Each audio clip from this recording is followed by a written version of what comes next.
omumanyi mu ndongo abaddeko mu Eagles yaliko mu the new Eagles asobodde okubate nga akikubiddemu mpola kati amawulire agaliwo yasobodde okubate nga afuna obutakkanya ne management ebadde mutambuliza endongo ye management yabadde bagiyita Ivan management abayimbi bannange ensonga zonna nga zisobodde okubate nga zitambula kyebasokeddeko manager amugambye endongo yonna nga bwesobodde okubate nga etambula bwagitadde ku YouTube enyimba zonna zowulidde zonna za management kati talinawo kayimba wadde n'akamu Racheal Namiiro mu mbeera eyo enyimba YouTube channel ebaddeko erinnya Racheal Namiiro balikyusizza erinnya era balikyusiriza erinnya kubaddeko Racheal Namiiro akadde kano balikyusizza eriko UG eri UG-256 ebadde mitwalo 2 ba subscriber. Racheal Namiiro yatandise YouTube ye kati eri mbantu nga 2 plus balimu akadde kano. Omukyala Racheal Namiiro batamanyi bulungi abaddeko mu Danu Eagles muzeeru tabategeeza nti ate ekibiina buli omu yeyiye mpola mwana molono kwe kufuna management eya Ivan management okuba tenge mutambulize endongo empola badde babitambuza enyimba zikubye ayina akayimba ndoza yatalikana kayimba bakayita ngenderayo waliwo akayimba waliwo akatambala awululu n'akayimba abajjukira emboozi yatu Kiggale nayo mujijukira bulungi nnyo ebyali ebusabala kati omwalo ono yali ku kyalenga era wesobola okwatenga afunira hype ey'amaanyi abantu ne bamutegeera nti omwana akuba endongo ono nno ye mukyala gwe bayita Racheal Namiiro ebibyo byatabuse dda management yamututeka ennyimba YouTube kati alina kutandika na nnyimba mpya asobola okuba ate nga abitambuza abajjukira Racheal Namiiro webyali ku kyalenga awo ne waavira n'olutalo wakati wa Racheal Namiiro n'omukyala gwe bayita Kalo Nantongo era Kalo Nantongo bw'omubuuza omukyala gwasinga obutayagala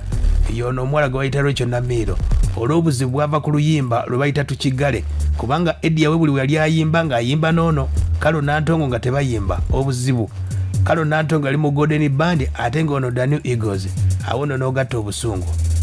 ye mukyalo ono gwe kutegeezaako yakuba akayimba kano nderayo eri omwana omungambire sinonfa omanya bakazi kyatutonderwa muline wobolumwa okanya kwegumya webale kuntegeera nawe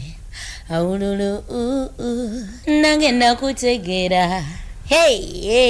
ye mukyalo oyo gwe bayita Racheal Namiiro abamujjukira emboozi waliwo emboozi y'emmotoka yali oba weewunyisa omwagalwa wo ababijjukira emboozi Racheal Namiiro akuba emikolo akola performance ez'enjawulo naye kati byannaku byalimu akadde kano bw'oba oyagala mubuukinga Racheal Namiiro osobola mufuna ku ssimu ze zokka takyalina manager sose mutwalako endongo ye era Racheal Namiiro agamba nti mu mboozi byonna ebitambula ayogera ku Kalo Nantongo mbu yamukyawa obuzibu vaawa Kalo Nantongo yanyiiga ate nga mutuufu kubanga abasinga bamukubira nga amasimu nga balowooza esikati gwe yaguddeko so kyamunyiiza kuba nze she was my friend then nate namukubirako essimu nemugamba Eddie we baatulonze ennyimbe nayo oluyimba kuba tebyali byakyalenga byali biri abaana basooka ne bamutwalira olugambo mbalwa biki then nankubira nengamba nga weki nemugamba munne nange bannonze bulonzi ne bangamba nyimbe ne Eddie olw'ensonga ntulina sheeno kati Kalo Nantongo yakubiranga Eddie wembo ngamugamba tunayimba mukyalenga nzije sawa mmeka kumbe ate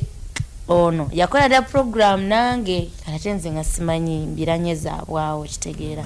kanoze wava obuzibu ndozo owulira naye kwe kumukyawa Kalo Nantongo ne Racheal Namiiro tebakwataganyako wadde n'akamu ebyo njagadde okuba ate nga nkujjukizaako era Racheal Namiiro agamba nti ku luyimba lwatu Kiggale byonna byava eno omukulu Lutaye yamugamba osobola odduyimba awo nno kwe kutandika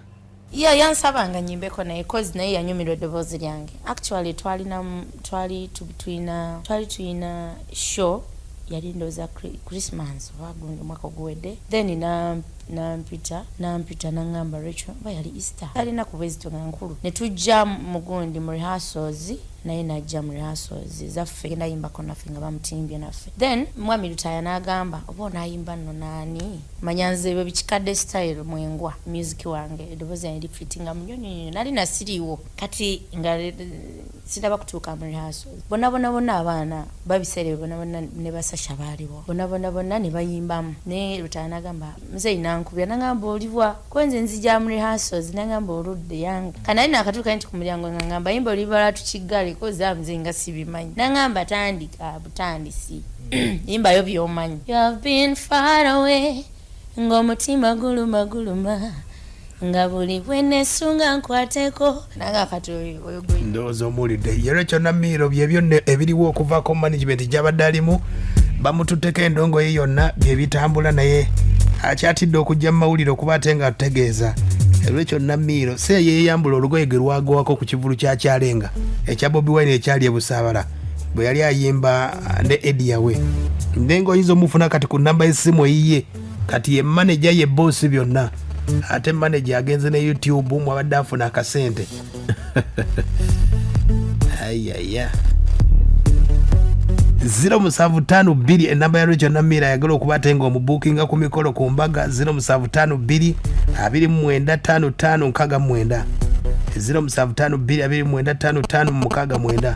eyo no oyinza omufulira ne kati management gy'abadde alimu